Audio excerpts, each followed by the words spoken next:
What's your emergency? 3, 2, 1. Welcome to the PIO Podcast, a place for all things public information related for police, fire, EMS, local, state, and federal government. An open forum to learn, grow, and develop your public information skills. My name is Robert Tornabene, and I am your host. I am a public information officer with over 17 years in the field and 27 years of law enforcement background. In each episode, we will explore different aspects of the public information officer profession. Weekly, we'll delve into the field of public information by talking to other PIOs. Welcome to Season 5. Thank you for your support of the podcast. I can't believe we're in our 5th season. So sit back and enjoy this episode. Good afternoon. Today on the PIO Podcast, we'd like to welcome Deputy Director of the Public Affairs Bureau of the Phoenix Police Department, Donna Rossi. Welcome to the show. Thanks, Robert, for having me. Sure, appreciate it.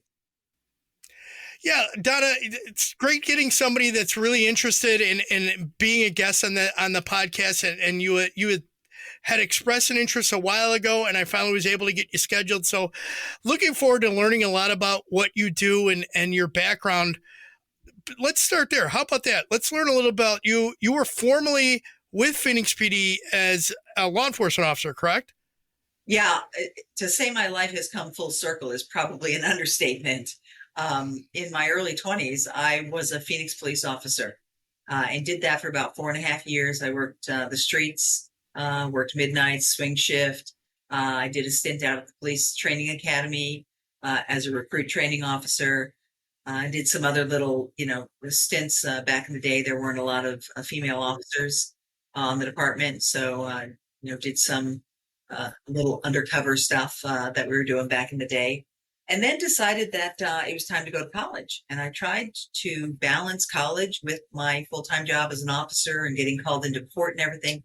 It just kind of made it impossible. So I decided to go ahead and resign and pursue a college degree full-time, thinking I was going to go to law school.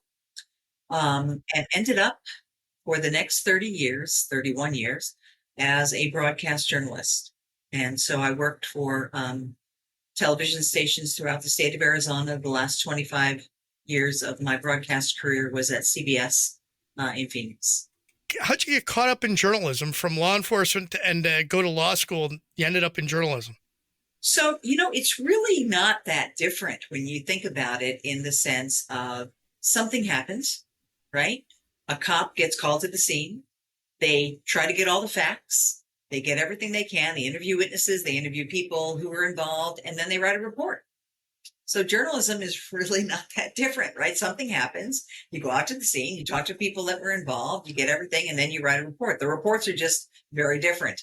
One is a police departmental report. The other is either a print or a broadcast report. I never intended to become a broadcast journalist. But when I was deciding what to get my undergraduate degree in, when I was still a police officer, I wasn't really quite sure what to get my undergraduate degree in. I was planning on going to law school.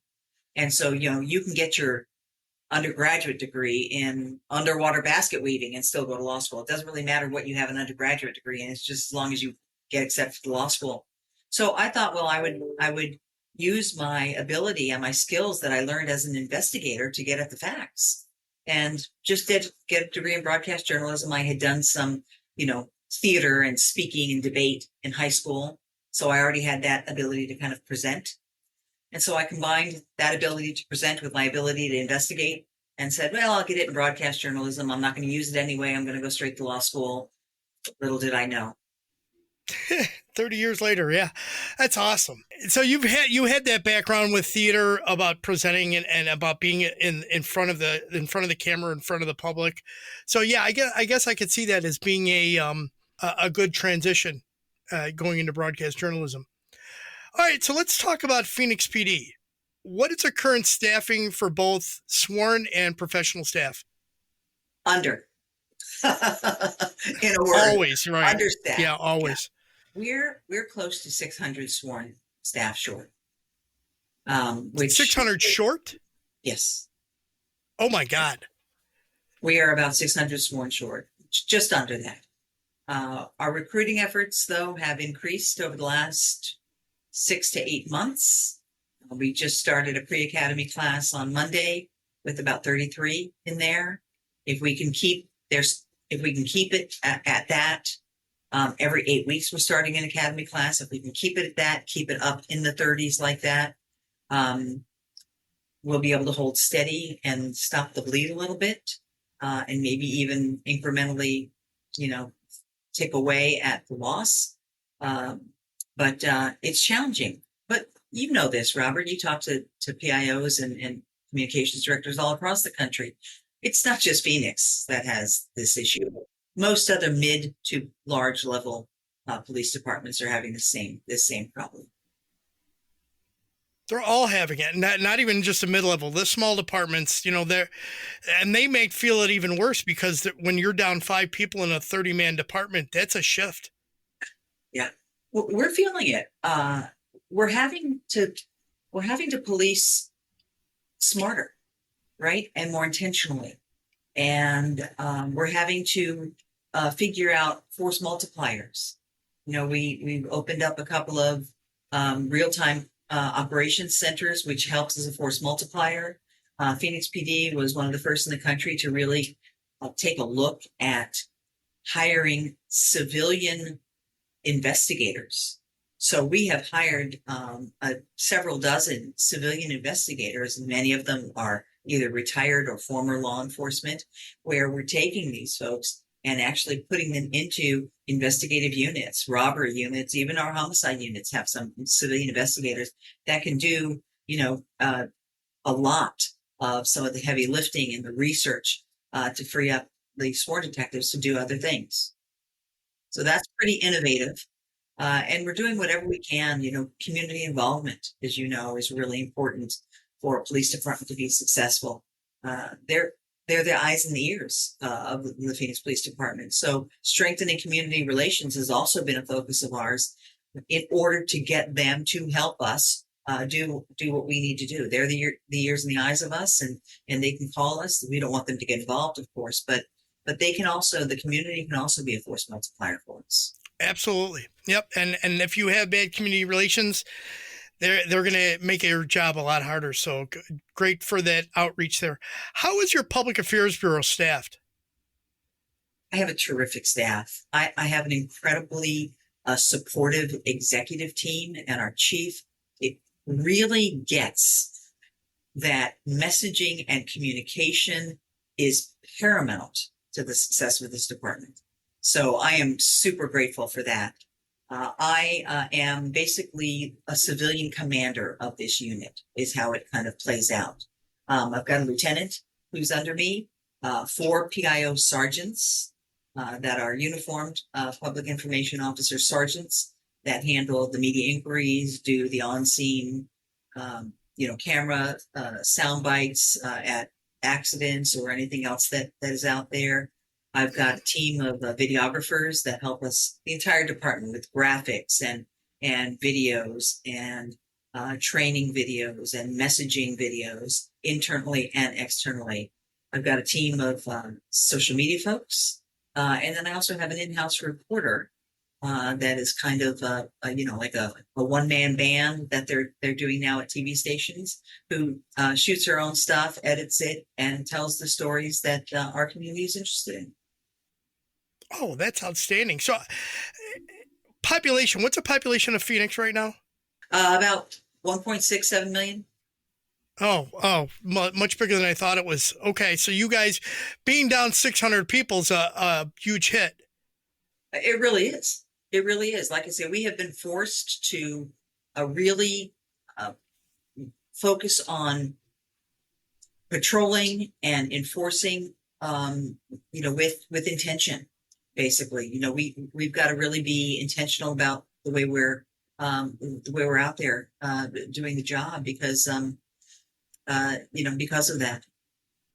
Have you guys looked at any artificial intelligence technology out there to either enhance the Public Affairs Bureau or even the department? I have not looked at that in the Public Affairs Bureau. There are so many positives and so many pitfalls with AI that has to be something that is so scrutinized and examined. I know there are programs out there for AI report writing and things of that nature. I think right now those are just at the periphery of being examined, but nothing that we have globbed onto or intentionally chosen to take part in at this point in time. Okay. So you received your master's degree in crisis communications. I did. What do you think is the number one thing that PIOs need to take in consideration when a crisis unfolds? Being timely, being accurate, and getting the message out. Before all that, though, one of the biggest mistakes in crisis communication and crisis management is not realizing you're in a crisis. That is paramount, right? You think, okay, many people thinking from a cop perspective, yeah, that's not going to be anything. You really have to look at it from the 50,000 foot level and say, who are all the audience that are taking a look at this incident? And is any one of them going to think this is a crisis? And if so, you may have a crisis on your hands. So first you have to really recognize that you're in a crisis. And then you have to message, be timely, be accurate, and get your narrative out there. Misinformation is the worst thing that can be out there in a crisis. And you've got to be able to have the courage and the support from within the department and the city and or county that you're working in to get the message out there. You mentioned misinformation. Are you guys using any social monitoring tools to track that kind of stuff? Yeah, we use both Sprout Social and we use Zen City. So we use both of those to monitor social, and you can put alerts on those things and whatnot. So, and we've got a team that looks at that every day. Yeah, when I was in Colorado Springs, Zen City was one of the things that was utilized, but I found a lot of times their sentiment analysis was way off from what we were getting from social. It was interesting, the disparity. Yes, sentiment analysis with any program can really be off, because if anybody makes a negative comment, they pick up on keywords. So if they make a negative comment about maybe the person that was being arrested, and then somebody else makes a negative comment about the way the officers arrested that person, it's all going to show up as negative. So you're never really going to know. There's no separation when it comes to that. So sentiment is a really interesting dynamic when it comes to analysis. When you first became a PIO, when you first got there, what did you find most challenging about the position? I think folks in my position have to show themselves a little grace and ask for grace from those people that they're working with. It's an interesting dynamic coming in as a non-sworn person to oversee an entire unit with sworn underneath, right?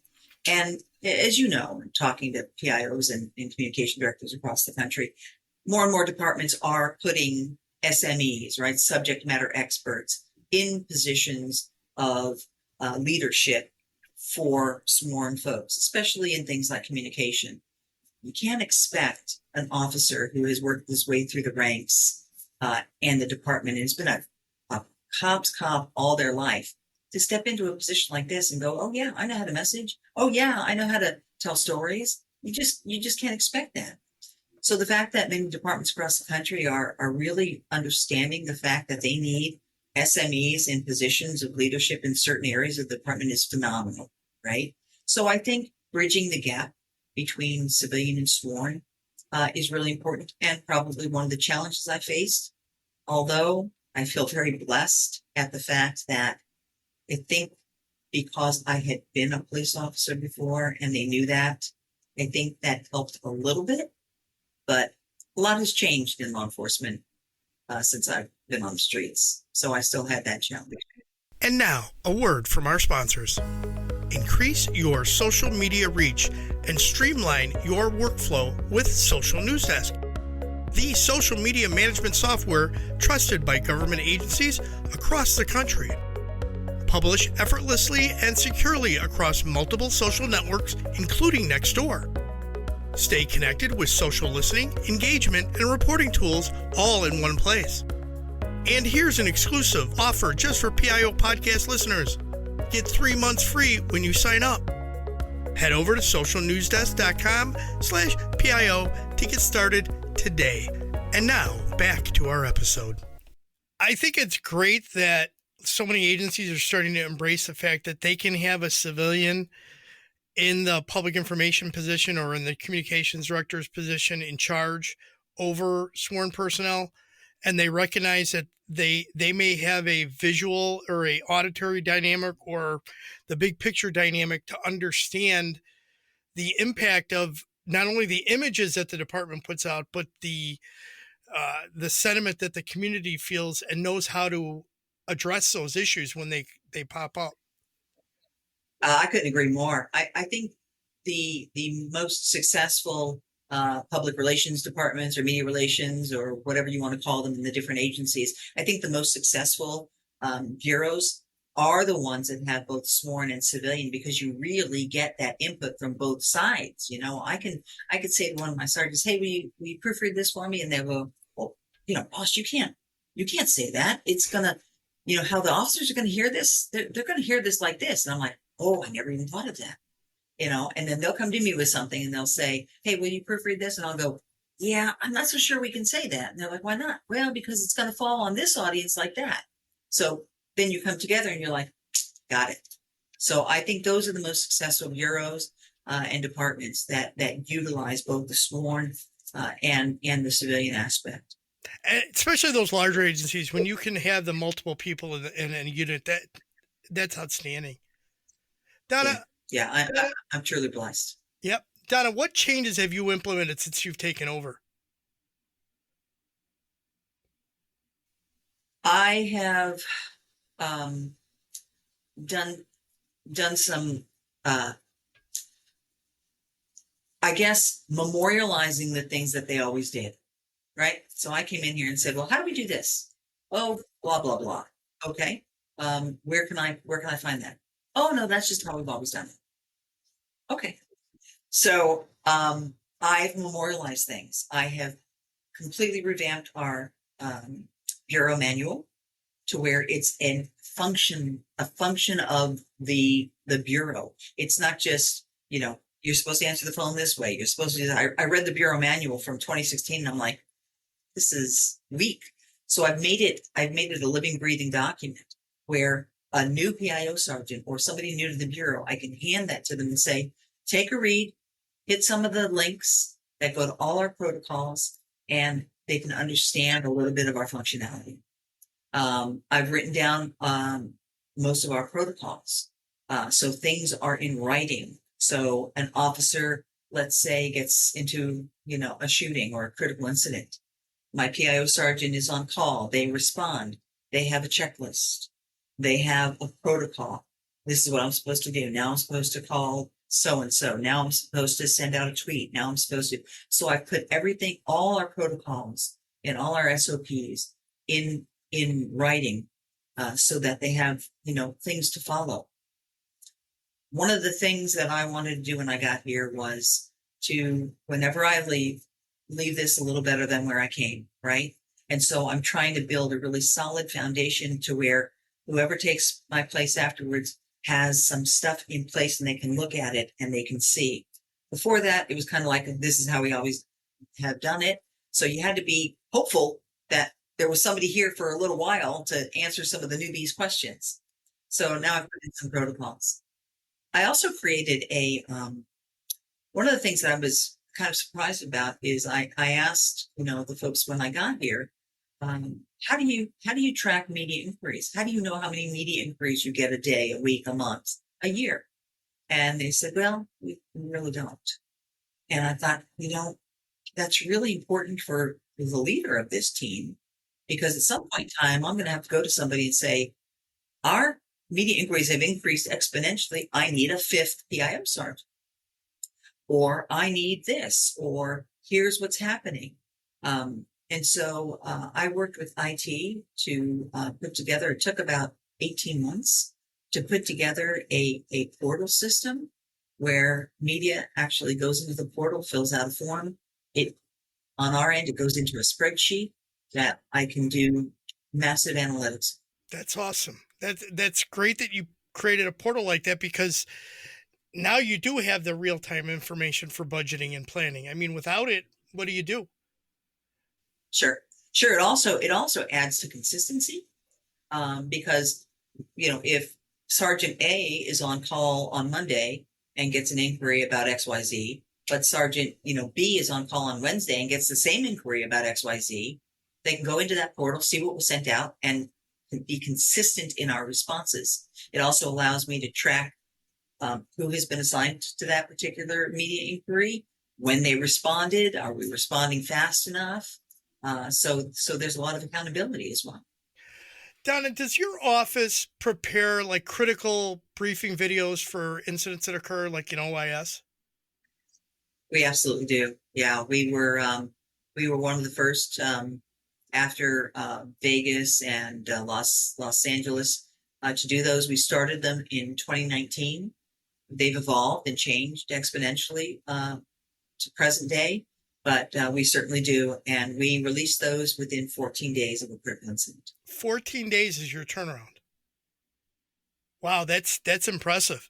I mean, I've heard agencies with 21 days, 14 days. That's a lot of work. It is a lot of work, especially when it's 14 consecutive days, not working days. So, that includes holidays, weekends. It's on that 14th day. And if the 14th day happens to fall on a Saturday or Sunday, it's always prior. So our commitment to the community is within 14 days, which means before or on the 14th day, not after. And how do you distribute that out? Is that done via press conference, or is that done via a portal? We distribute the CIB video through our social media channels. We post it on our website, and we send out a media advisory. At the time that we send that out, any video that was utilized to make the CIB, right? So we don't play 45 minutes of a body-worn camera. We will take snippets of it. But at the time that we release the CIB video, which it ranges anywhere from 5 to 11 minutes, we also release the full body-worn camera that was utilized to make that, so that people can see we're not hiding anything. Here's the full body-worn camera. It's not that we just picked and choose whatever we wanted to put in. And we also, at the time of release of the CIB, release the initial report that's been completed up to that point.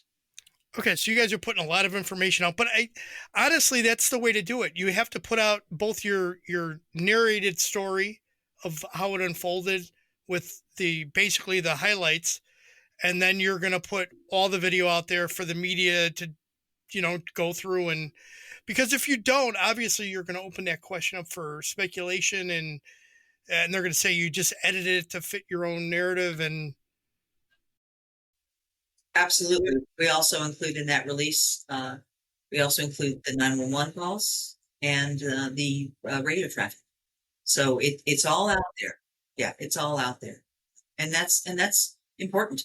We made that promise to be transparent with the community, and it's important that we live up to that.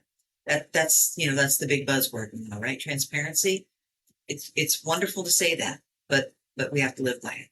Oh, absolutely. That's the one thing you see, that these agencies that don't want to talk to the media, the speculation just keeps growing. And this as a reporter, if you weren't able to talk to the police, you went to the next person down the street and they would talk, and that story might not even be close to the reality of what occurred, but yet that's a soundbite.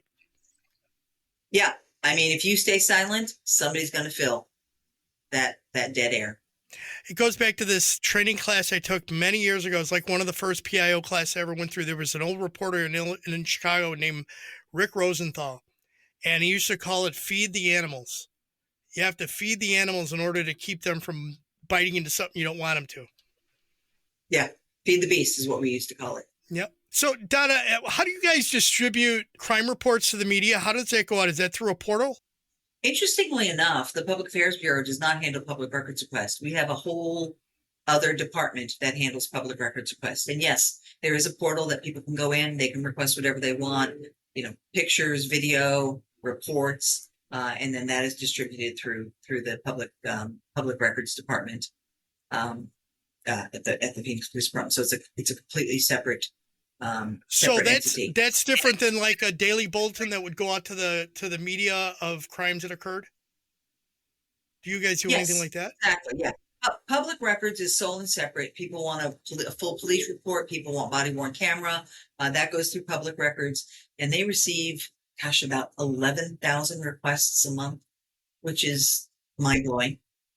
But we, as a public affairs department, we issue media advisories. So media releases, news releases, whatever you want to call them. And we issue those to a distribution list to all the media that we have in our distribution list. And then we also immediately post it on our website. Is your office, since you said that recruitment has really kicked up in the last 6 months, are you guys involved in their recruitment? We certainly help with messaging and pushing, pushing out social media information and things of that nature. So yeah, we are. But you guys have a separate recruitment office that handles all that? Yes, we have a separate recruitment office. They're also working with a PR firm currently. And then we also have a social media person and a marketing person specifically assigned to recruiting. Donna, how does public affairs handle internal communications for staff? Carefully. Yes, always. That is one of the biggest conversations that myself and colleagues across the country always have, right? Yep. I mean, we have a newsletter, a weekly newsletter. We have an internal text messaging system that is also, it's encrypted, but it's also by law for all public records. So it's all housed in the cloud. So in case anybody ever puts it in the public records for it, so it follows the law when it comes to public records. We have an internal website. We have, I could list all the ways that we message internally. And sure enough, cops say, I never know anything going on. I don't know anything. Why do I hear it on the news? Right. And this is the conversation that communications directors and public affairs bureaus have all throughout the country. We try so hard, but the reality is, officers are doing their job. They get to work, they get in their patrol car, they turn on their MDT. And, the last thing they're worrying about is checking all their emails and checking different things. But we try to hit them in every way imaginable. And if anybody has the holy grail out there of internal communications, I'm happy to listen. I don't think anybody does, that you could put out as much as you want and most staff aren't going to read it, except, they're going to say, I didn't hear it, even if you did put it out. You're right. I mean, it's a double-edged sword. And then if you put too much information out, they turn around and they pass it to the media, so it just becomes, it's a tough balance, but I'm a big believer in giving out internal comms, because the last thing you need to do is have them say that you didn't do it. And they find out on the news that one of their fellow officers was arrested for a crime that they committed and they didn't know. 1,000,000%. I am a huge proponent of internal messaging. Even when it comes to, promoting somebody or picking somebody, as the new, assistant chief. Let's get that to our people first before we make an announcement anywhere. They have the right to know. All right, Donna, let's trade this up to some rapid fire questions. How about that? Got it. Ready. Texting or talking? Talking. Book or movie? Movie. Coffee, tea, or energy drink? Coffee. Adult drink of choice? This is going to be a crazy one because nobody's ever heard of it before, but I call it the poor man's martini. Tanqueray gin with Diet 7-Up, dirty, and olives. Blue cheese olives? Great. Even better. That's an interesting one. I'll have to try that out. Well, you can only really have one martini because they're so darn strong. Yeah. So I kind of take the martini, I lighten it up with a little bit of Diet 7-Up, but I still like the dirty taste. So that's what I do over ice. Nice. What would be your superpower if you could have one? World peace. All right. Ask permission or beg for forgiveness? I'm a rule follower, so ask for permission. What place would you most like to travel to? Italy. With a name like Rossi, Italy. Yeah. Yep. Amalfi Coast. That's where you got to go. What's your favorite way to relax after a long day? Next meal. If you could choose to have coffee with any historical figure, living or dead, who would it be? Historical? Historical. And history could be for you too. So if it's somebody family-wise, that too. Historical. It's a celebrity. I think I might have one, but it's historical. Not too far back in history, but I think maybe I would be fascinated or perplexed or all of the above to have a conversation with President Obama. Oh, okay. Just because of the change that signified in our world. Okay. So that's a good one. Final thoughts. What key points would you like our listeners to take from today's interview? I think it's really important for public information officers or even public information leaders like myself to realize that you don't know what you don't know, and always be a student of the game. If you're in a position that I happen to be blessed with as the director of a unit, just because I'm the head coach doesn't mean I know everything. So I continue to go to seminars. I continue to talk to colleagues across the country and have certain people on speed dial when I need help. Networking is really, really important. So always being a student of the game and always being able to listen. As we wrap up, is there a piece of wisdom or a motto that you live by? There is. Like I said, Italian roots. The motto I live by is vivere con passione, which means live with passion. And ask anybody I work with or work around or in my family, and they will say that I live up to that. I do everything with passion. Donna, that's awesome. Thank you. How could people best reach out if they want to connect or follow up on anything they've heard or maybe apply for a job? Yeah, I welcome anybody to reach out, anybody in our business, anybody who needs anything. Donna.Rossi@phoenix.gov. That's the easiest way. Again, Donna.Rossi, ROSSI, @phoenix.gov. Join PHXPD is the website for anybody interested in jobs, both sworn and professional staff. And so those are the best ways to reach. And I will add all those in the show note. Donna, thank you very much for being on the show. Yeah, it's really been nice speaking with you. Been great speaking with you too. I hope you enjoyed this episode and our content. If you are listening on a platform that allows reviews, please give us a review. We read all reviews and your feedback is essential. Do not forget to check out our sponsor, Social News Desk. Thank you, Social News Desk, for their sponsorship and their offer to all our listeners. Please click the link at the bottom of today's show notes to help support the show. Your support in any amount is greatly appreciated. Until next time, take care, stay curious, and keep the conversation going. You're the heart and soul of the PIO podcast.